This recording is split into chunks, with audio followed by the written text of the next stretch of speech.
Monsieur Potter. C'est pourri, gamin. À la boulette. Mon précieux, mon trésor, c'est trop calme. Eh ben, nous aussi, on a bien aimé. C'est à terre. Il est protégé par la force. Bonjour à vous, amoureux du 7e art, bienvenue dans Cinémag, l'émission qui vous décortique les films à l'affiche rien que pour vous. Et avec moi autour de la table des cinéphiles pour vous accompagner en ce mardi gras, Brigitte, Cécile, Jérôme et Benoît. Merci à tous les quatre d'être là. Et au sommaire de ce Cinémag, je vous propose un box-office du top 3 de la semaine des films du côté des Cinépalaces d'Épinal. Dans ce numéro, nous parlerons des films à l'affiche, bien entendu, avec entre autres le retour de Maigret, non pas à la télévision, mais dans les salles obscures, Uncharted avec Tom Holland, ou encore le film The Innocent qui a été primé cette année au Festival de Gérardmer. Dans les news, nous reviendrons sur la cérémonie des Césars. On fera un petit tour de table. Vous allez avoir la possibilité de gagner vos places de cinéma avec le jeu qui peut tomber à n'importe quel instant. Et avant de se quitter, en fin de programme, je vous donnerai l'agenda des cinémas vosgiens avec les événements cinématographiques qui se préparent dans la région. Voilà, vous avez le programme. Prenez place autour de la table avec nous. Et nous, on commence dès à présent avec le top 3 des Cinépalaces d'Épinal. En troisième position, c'est Maigret.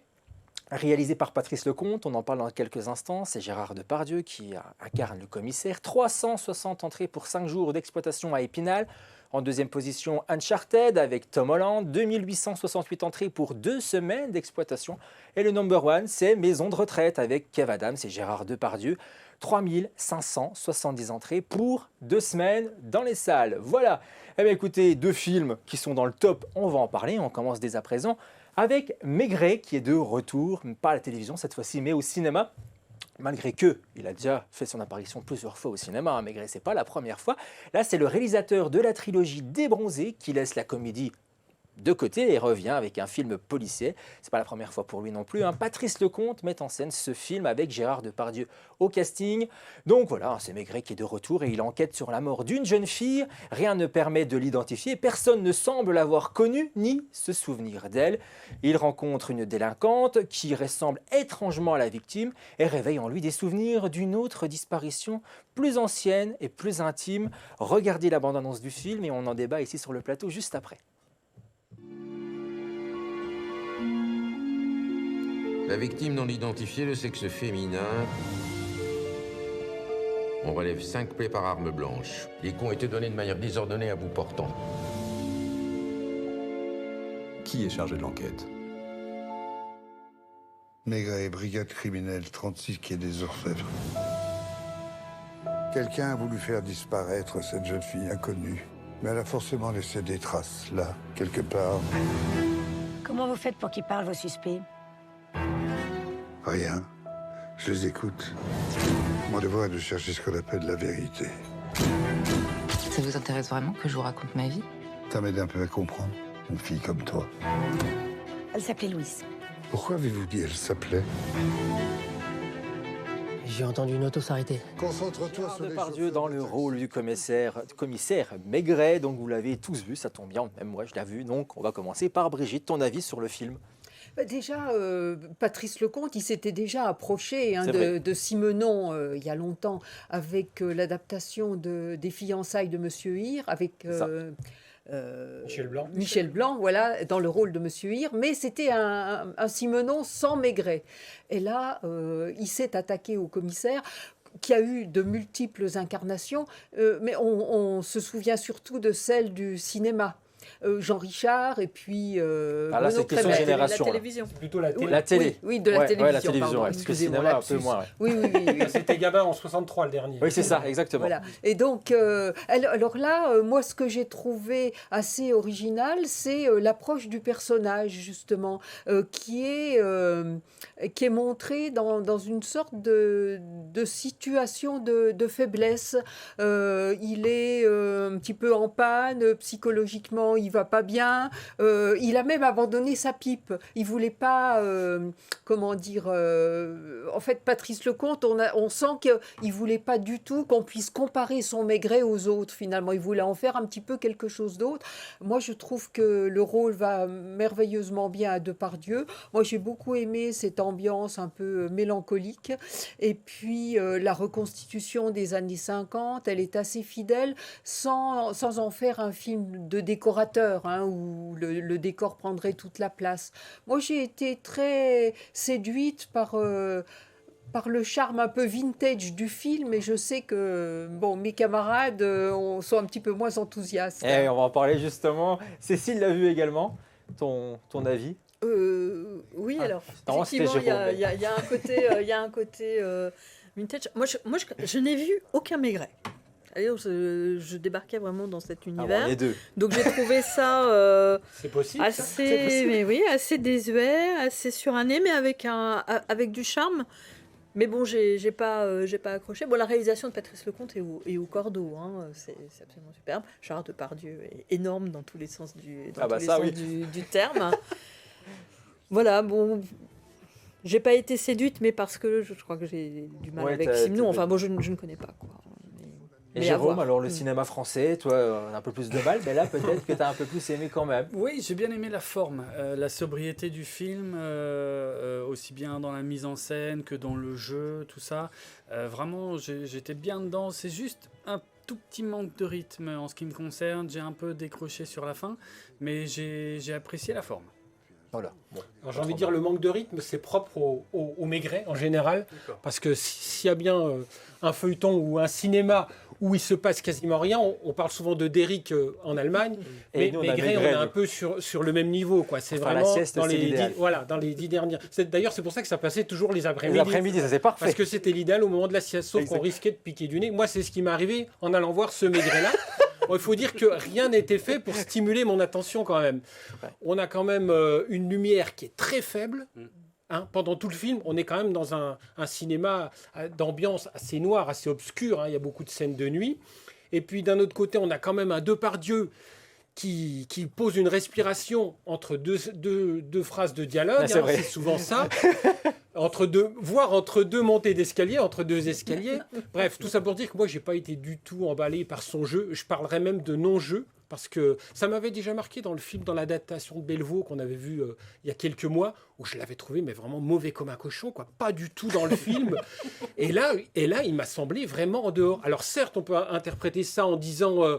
oui, ben en fait, c'est pour donner un côté dépressif à Maigret en fin de parcours, proche de la retraite, le mec est soufflé, qui a une mauvaise santé, etc. Ok, mais moi, franchement, je l'ai trouvé, mais vraiment en dehors du truc, quoi. Et ça m'a beaucoup gêné dans la manière dont j'ai appréhendé le film. Du coup, voilà, j'en suis vraiment sorti extrêmement déçu, parce que, bon, Maigret, c'est plutôt un... Moi, j'aime beaucoup les Bruno Kremer. Ce que faisait Jean Richard dans les années 70 dans un Paris en reconstruction, je trouvais ça plutôt pas mal, même s'il n'était pas très bon en tant qu'acteur.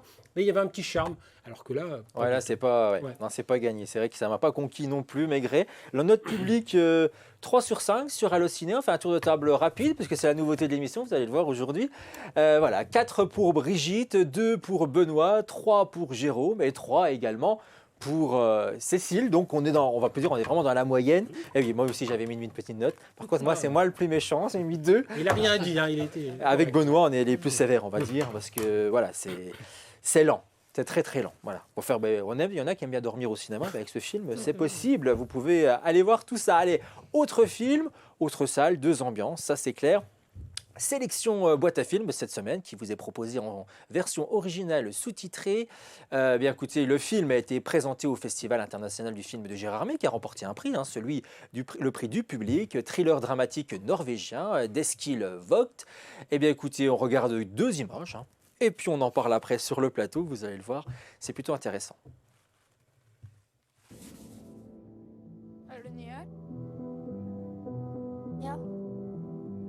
Skal jeg vise deg noe? Nå. Oi! Det søsteren din?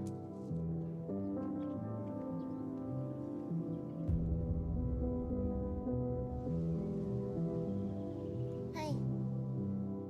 du snakker med? Jeg snakker med noen som ikke er her. Vi tenker det samme. Vi tenker det sammen. Hva er det du egentlig skal gjøre?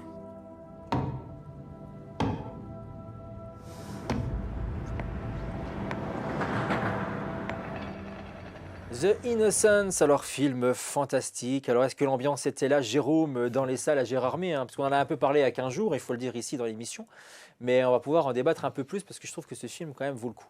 Oui, il vaut le coup, bien sûr, il vaut le coup. On parlait de sobriété à l'instant, là, c'est vraiment une leçon de sobriété, justement. C'est un peu l'anti-Marvel, mais sur un thème similaire. C'est-à-dire, on a des enfants qui ont des pouvoirs, qui vont s'affronter dans une cité où ils sont un peu livrés à eux-mêmes pendant les vacances. Et il se passe des choses extrêmement dramatiques, très dures, très violentes. Et en fait, la mise en scène reste toujours sur les enfants, n'essaie pas d'en faire des tonnes. Et disons que c'est notre attachement aux personnages et le jeu des gamins qui sont vraiment extraordinaires qui fait qu'on rentre dans ce drame.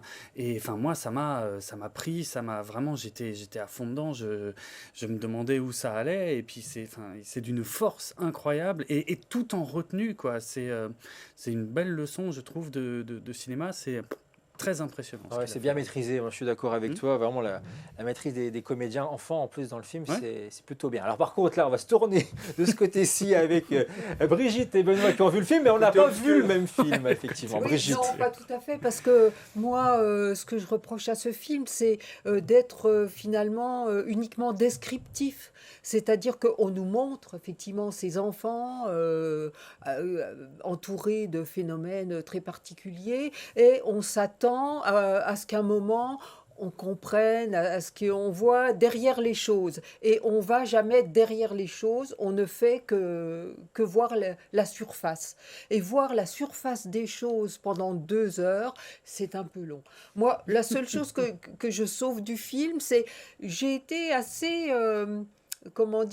sensible à cette espèce de décor insolite qui est en fait ces espèces de barres d'immeubles assez ingrates qui sont comme posées en lisière de la forêt. Ça, j'ai trouvé que c'était... je trouvais que ça, le décor promettait beaucoup. Il y a une ambiance d'entrée, quoi. Mais pour moi, le film ne tient pas ses promesses. Oui, moi, pareil, t'as un très bon a priori sur le film. Il y avait un décor, ce mélange entre la forêt et la cité HLM, petite cité HLM, hein, avec un parc, beaucoup de verdure, tout ça, rien à voir avec ce qu'on connaît nous en France. Non, une réalisation qui promettait aussi, c'est-à-dire avec la distance dont tu parlais, des enfants pas trop mal, notamment les 2 ou 3 gamines qui sont plutôt bien dans leur personnage, mais le problème c'est qu'il n'y a pas de scénario, quoi. Le réalisateur de ces gamins au super pouvoir, il n'en fait rien. Il n'en fait rien, c'est-à-dire qu'on est dans les apparences, comme disait Brigitte, et à un moment donné, on se dit le film va démarrer, ça y est, il va se passer quelque chose, mais non, on a une succession. Alors les gamins ne passent leur temps pendant 2 heures à nous montrer l'évolution dans leur pouvoir de télékinésie, entre autres, mais c'est que pour faire des trucs bébêtes, quoi, c'est-à-dire tuer un chat, tuer une mère à coups de casserole. Voilà, et au bout d'un moment, en plus, moi, tu parlais d'attachement aux gamins. Moi, à aucun moment, j'ai ressenti de l'empathie pour ces jeunes-là, quoi. Je les ai trouvés stupides. Il y en a certains, non, mais il y en a d'autres un peu plus. Moi, je les ai tous trouvés. J'ai ressenti aucune émotion. Pour moi, il y a des moments, c'était presque risible, quoi. J'avais envie de dire, non, mais c'est n'importe quoi. Ça t'a pas pris l'histoire, t'as pas réussi à rentrer dedans. Bon ben voilà, on est divisé sur ce film, mais la note est plutôt pas mal du côté d'Allociné, 3,8 sur 5, c'est bien. Donc on va faire un tour de table rapide pour Brigitte, 1 sur 5, pareil pour Benoît, 5 le maximum pour Jérôme, et moi un 4 parce que c'est mérité également. Et voilà, vous avez 2 sons de cloche pour aller découvrir The Innocent. Allez, on part en direction. Mais si jamais comme vous avez dit qu'il tuait un chat, je le verrai jamais, quoi. Ok, bon voilà, c'est dit. Voilà. En l'écrasant avec son pied. La tête. Allez, les news dès à présent avec le retour, bien sûr, de la cérémonie des Césars, qui s'est tenue vendredi soir dernier à l'Olympia. Un petit résumé rapide. Annoncé, grandissime, c'est favori avec cette 47e cérémonie des Césars, c'est Illusion perdue, hein, on en avait parlé ici, vous avez beaucoup apprécié ce film. Et lui, il est reparti avec 7 statuettes. Et du côté, pour meilleur film, pardon, meilleure adaptation, meilleur acteur de second rôle pour Vincent Lacoste, et encore meilleur espoir masculin pour Benjamin Voisin. C'est Annette qui repart avec 5 récompenses également, dont la meilleure réalisation pour Léo Carax. Et les perdants de la soirée, on peut le noter, on avait beaucoup aimé ici Bac Nord, écoutez, il n'a rien eu. On avait bien aimé Boîte Noire, il n'a rien eu. Et Titane, on avait moins aimé, mais il n'a rien eu non plus. Mais il avait eu quand même la Palme d'Or à Cannes il y a 2 ans. Et la meilleure actrice, c'est Valérie Lemercier, qui a eu son César pour la meilleure actrice pour son rôle dans Aline, n'est-ce pas Jérôme, qui avait beaucoup aimé ce film. Voilà, très contesté ces prix-là par contre. Hein. Meilleur acteur, pareil pour Benoît Magimel. Et puis, bien sûr, là on en parle, puisque c'est la Panthère des Neiges qui a remporté une statuette pour le meilleur documentaire, film soutenu par la région Grand Est, bien sûr. Vincent Munier, Marie Amiguet, donc, qui sont repartis avec ce prix. Allez, résumé rapide pour vous. La cérémonie, ça vaut le coup. C'est toujours aussi lent et long. Et surtout, est-ce que vous êtes d'accord avec les prix donnés? Cécile? La cérémonie, je l'ai vue en différé. Oui. Et ce qui permet d'accélérer les ça, discours de c'est remerciement. sympa. Je trouvais qu'elle était assez plate. Quoi. Ouais, c'est plat. Je pense avec les derniers événements, on sent qu'Antoine Decaune a voulu apaiser et pas partir dans tous les sens. Et j'ai envie de dire, c'est un quoi peu qu'on dommage. fasse, c'est toujours critiqué, quoi, les cérémonies des Césars. On croirait que ça fait partie du rituel. Ouais. Donc, mais après, c'est tellement compliqué de mener une série comme ça, une soirée comme ça que moi, par contre, j'ai été super content pour Les Illusions perdues, pour Giannoli. Ouais, parce que c'était très c'est mérité. vraiment un très grand film, à la fois populaire et exigeant. Et je suis content qu'on reconnaisse un cinéma comme ça. Et puis, coup de cœur aussi pour le film d'animation, Le Sommet des Dieux, que j'avais défendu ici et que j'avais trouvé magnifique. Jérôme, non, toi, c'est pas ton truc. Non, hein. mais j'ai fait l'impasse. Ouais, c'est ça. Brigitte, Moi, la cérémonie, j'ai pas regardé jusqu'à la fin. Hein. Mais alors, tu t'es endormi. Non, pas du tout. Je suis allée me coucher. Ça n'est pas c'est la différent. maison. Tu dis, on n'en peut plus. Je ne m'endors jamais devant la télé. C'est un truc pour les Pas te vieux. laisser dire ça. D'accord. Ça, c'est dit. Transition avec Maigret. Voilà. Mais alors moi, j'aurais bien aimé voir Vincent Macaigne pour le médecin de nuit comme Oui, c'est meilleur que t'avais aimé le acteur. film, voilà. ouais. Et puis aussi, alors le Oui, meilleur aussi. espoir Bien féminin. Moi, j'ai beaucoup aimé Noé Habitat dans ce film Slalom, qui était un excellent film. Excellent. Voilà. Voilà, j'aurais voté pour elle. Donc vous n'êtes pas tout à fait d'accord avec tous les prix qui ont été remis. Voilà. À vous de jouer, amis cinéphiles. Pour vous, la possibilité de remporter 2 places de cinéma dès à présent pour vous rendre dans une salle, vos jeunes participants de votre choix. Quoique, vous pouvez aller encore un peu plus loin. Vous découvrez le titre de cette bande-annonce scriptée. C'est vous qui remporterez ces places si vous êtes le plus rapide à vous manifester sur la page Facebook. Bonne chance, voici la bande-annonce. 25 n'est vraiment pas son année. Attends, à partir d'une DeLorean? Je fais la connaissance de son futur père. Il faut qu'il rende ses parents amoureux l'un de l'autre. Et que G-Force, Christopher Lloyd. Il faut jouer sur la page Facebook, en message privé bien entendu. Et si vous êtes le plus rapide, c'est vous qui remportez. Bien écoutez, ces 2 places de cinéma mises en jeu cette semaine. On vous souhaite à tous bonne chance. Allez, on continue avec un autre film, et là on part aux États-Unis avec Uncharted, qui est en salle avec entre autres Tom Holland et Mark Wahlberg au casting du film. Jérôme et Cécile ont vu le long métrage. Jérôme. Oui, on va sur le terrain d'Indiana Jones en s'inspirant de la célèbre licence de jeux vidéo à grand succès de ces dernières années. On rajeunit un peu le héros pour le faire incarner par celui qui est le Spider-Man actuel. Et c'est plutôt sympa, il y a du grand spectacle, c'est pas un grand scénario, c'est pas un grand méchant non plus d'ailleurs, mais ça pourrait être de meilleurs gags, tout ça, mais... C'est sympa, ça divertit pendant 2 heures, je sais plus, et quelques, et puis voilà. L'adaptation du jeu vidéo, c'est réussi quand même. J'ai jamais joué au jeu, pour être franc, pour une fois. Oui, c'est plutôt proche, il y a une chasse au trésor, il y a des indices parfois à décoder, puis on voyage un peu dans le monde entier. Un peu de Jumanji, quoi. Ouais, c'est un peu... Nouvelle génération. Hein. Voilà, mais dans le monde entier, mais ça se laisse regarder, ça restera pas dans l'histoire du cinéma, mais ça se laisse regarder. C'est vite oublié. Ouais. Cécile, pareil? Ou non, Oui, moi j'ai trouvé, pour l'adaptation d'un jeu vidéo, c'était plutôt pas mal, parce qu'en général, c'est quand même assez raté. On se souvient de Mario Bros dans les années 80, quand ça commence. 90, c'était, je me souviens bien. C'est 88 ou 89. Ah ouais, ok. Et moi, je trouvais que c'était un film assez consensuel. J'ai retrouvé Mark Wahlberg, donc c'est très bien pour les personnes de ma génération. Et puis, c'est divertissant, c'est un film qu'on peut voir en famille. On recommande. Oui. Voilà. Vous pouvez continuer à voir ce film. Alors, la note 3,6 sur 5 pour aller au ciné. Ici, sur le plateau, Cécile a mis 3.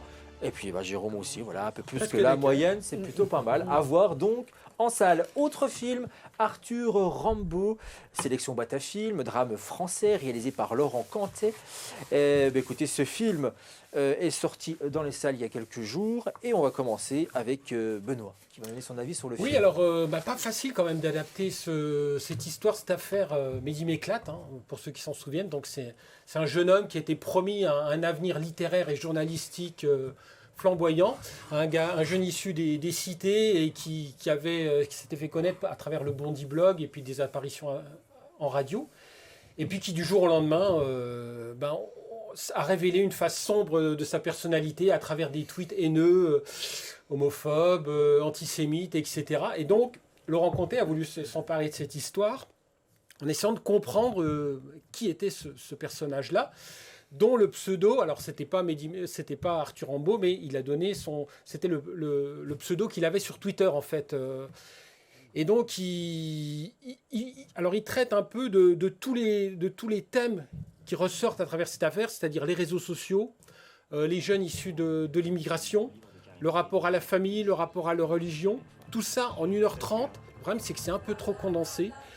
Et à vouloir tout englober dans son film, je trouve qu'il manque à un moment donné d'un vrai point de vue de cinéaste et d'un parti pris, d'une idée, quoi. Et malheureusement, le film se regarde plutôt pas mal, on comprend vraiment ce qui s'est passé, mais on en ressort quand même assez frustré parce que ça va un peu trop vite. Oui, c'est pas assez construit. Cécile, pareil. Bon, moi j'aime beaucoup Laurent Cantet. Alors effectivement, tu disais ça tout à l'heure, ça manque de point de vue. Alors c'est 48 heures de la vie de cet homme. Et la manière dont ces anciens tweets sont reçus par son entourage. Donc on a le milieu bobo parisien qui le rejette complètement. Sa mère, qui dit, c'est pas possible, je t'ai pas élevé comme ça. Son frère qui est un peu entre deux eaux. Enfin bon, c'est surtout, je trouve, un travail sur la réception de son entourage. Et puis c'est vrai, ça manque de point de vue parce que finalement il s'échappe à la fin, quoi. Ah bon, c'est un peu... voilà, c'est sympa. Voilà. En plus, maintenant, vous spoilez, Donc, pas du spoil. oui, on n'a pas vraiment de conclusion. Ouais, un peu déçu. Un peu Il déçu. s'échappe idéologiquement. Oui. Voilà, c'est ça en fait. Voilà, oui, il n'est pas arrêté par la police, etc. Quoi. 2,9 sur 5, un peu plus que la moyenne pour la note hallucineuse du côté du public. Sur le plateau, avec Cécile, 3 et 2,5. Heureusement qu'on mettait pas de virgule pour Benoît. Allez, on continue avec un autre film français, toujours Zai Zai Zai, comédie de François Desagna avec Jean-Paul Rouve et Julie Depardieu, entre autres, au casting de ce film. Brigitte l'a vu pour nous. Alors, ça vaut le coup. Alors moi, je l'attendais avec un peu d'inquiétude parce que je suis fan des BD de Fab Caro et particulièrement de celle-ci. Et quand on adapte une BD, il y a toujours la crainte qu'on se retrouve avec une sorte de film à sketch. Oui, c'est et là, j'ai trouvé que ça marchait bien, que l'univers, l'humour absurde de Fab Caro était particulièrement bien rendu. Jean-Paul Rouve dans le rôle est parfait, les seconds rôles aussi. Donc le film est pas hyper créatif, mais il a su se couler dans l'esprit de Fab Caro, ce qui, à mon avis, est déjà une sorte de performance en soi. Donc je trouve que c'est vraiment une très bonne comédie, avec le côté aussi qu'il y a toujours chez Fab Caro, la satire sociale, quoi. C'est-à-dire qu'il a poussé à l'extrême comment un petit événement de rien du tout peut réussir à occuper l'espace médiatique. Et donc c'est une belle réussite. Ouais. 3,7 sur 5 du côté de la note de Allociné. Ah, 2,7, pardon, j'ai sauté une ligne. Alors, c'est pas la même chose, presque la moyenne. Et toi, tu vas à 4. Je suis généreuse. Tu es généreuse, tu as été conquis par ce film. Oui, je suis conquise par Fab Caro et le film, j'ai trouvé que le film le rendait particulièrement bien. C'est vraiment une comédie originale, ça sort de ce qu'on peut voir habituellement, surtout le cinéma français, très bien. On va parler d'un autre film, Un Monde, film belge dramatique réalisé par Laura Vandel. Cécile et Jérôme ont vu ce film. Alors Cécile voulait absolument nous en parler parce que c'est un très beau film à voir. Parce que j'ai vu un chef-d'œuvre. Alors c'est un film sur le harcèlement scolaire. On pourrait dire un film à message. C'est un petit peu d'actualité. pénible. Et en fait, pas du tout. En fait, c'est un grand film de cinéma où on est toujours à la hauteur de cette petite fille qui a 6 ans, qui entre. On est en Belgique, dans l'équivalent du CP, quoi, et qui découvre que son grand frère, qui doit avoir 2 ou 3 ans de plus qu'elle, est harcelé. Et la mise en scène adopte toujours son point de vue. C'est-à-dire qu'on est toujours à hauteur d'enfant, la caméra à hauteur d'enfant, les adultes sont coupés, sont dans le flou. On est dans son point d'écoute, dans son point de vue, et on se prend les choses vraiment en pleine figure, d'une violence. Alors déjà, rien que le bruit d'une école primaire, c'est admirable. Et puis c'est en plan séquence, ce qui fait que l'immersion est vraiment totale. J'ai été vraiment bouleversée par ce film. Film à voir, Jérôme. Oui, tu t'es laissé tenter grâce à Cécile. Oui, tout à fait. Et j'en suis très heureux parce que c'est un exercice de style très réussi. J'ai pas grand-chose d'autre à ajouter. Effectivement, on se prend une violence en pleine figure, mais comme elle, la petite fille se la prend. Et puis on reste toujours sur son visage. Et enfin, c'est vraiment, c'est incroyable ce qu'on vit dans ce film à sa place. Et on voit que, l'enfant, c'est vraiment une étape. Très difficile. Et eux n'ont pas de super pouvoir en plus. Non, cette fois-ci. Ouais. C'est très. Mais c'est vrai que c'est dans le même style. Mais autrement, bien sûr. 3,7 sur 5 pour cette note hallucinée. Et vous avez été conquis, vous avez mis la note maximum. C'est un film à découvrir et à voir. Ça, je pense, 5, à mon avis, à la fin d'année, on en reparlera. 5 sur 5 pour tout le monde, c'est parfait. On termine avec La Petite Solange, rapidement. Film boîte à film, comédie française mise en scène par Alex Repère avec Léa Drucker et Philippe Catherine. Brigitte a vu ce film. Alors, c'est un sujet d'une extrême banalité, une adolescente dont les parents divorcent, et le résultat est tout sauf banal. Le sujet est traité de manière extrêmement sensible, on est dans la peau de cette adolescente, mais on est aussi touché par la situation de ses parents. Enfin, c'est un film très intéressant sur un sujet banal, en quelques mots. Voilà, écoutez, ce film...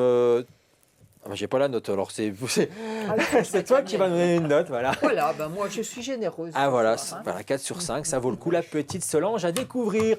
Et d'autres séances qui arrivent, les événements cinématographiques du côté des Vosges. On commence avec les Ciné-Palaces d'Épinal qui vous proposent une projection échange du film Christian Noble le vendredi 4 mars à 20h. Avant-première, coup de cœur surprise. Donc là, vous allez découvrir un film mais sans savoir ce que vous allez aller voir. C'est un film art et essai qui vous sera proposé en avant-première le lundi 7 mars à 20h30 à Épinal. Du côté de Remiremont Majestic Le France, le volontaire, une avant-première de la nouvelle comédie de Michel Larocque est prévue. Alors on danse le mardi 15 mars à 20h30. Du côté de Plombières, ça bouge ce dimanche 6 mars à 17h. Une avant-première exceptionnelle du film Les Sans-Dents de Pascal Rabaté. Voilà, célèbre auteur des Petits Puits entre autres. Et une dédicace sera suivie à l'issue de la séance. Et à noter la présence du réalisateur Patrice Lecomte, qui a réalisé le film Maigret, qui est dans les salles actuellement, et qui sera là pour un festival, la 3e édition déjà. Le festival CLAP les 26 et 27 mars prochains. Vous pouvez déjà noter ça sur votre agenda si vous voulez rencontrer le réalisateur Patrice Lecomte. Et il y aura 4 projections rétro également qui vous seront proposées sur ce film. Voilà, merci à tous les 4 d'avoir animé ces films à l'affiche. On se retrouve dans 15 jours pour une spéciale film sur les plateformes. Et en attendant, vous souhaite de passer du bon temps dans les salles obscures et l'émission est disponible en replay sur notre site vosgetelevision.tv. Écoutez, à très vite et passez du bon temps dans les salles obscures. Au revoir à tous, merci.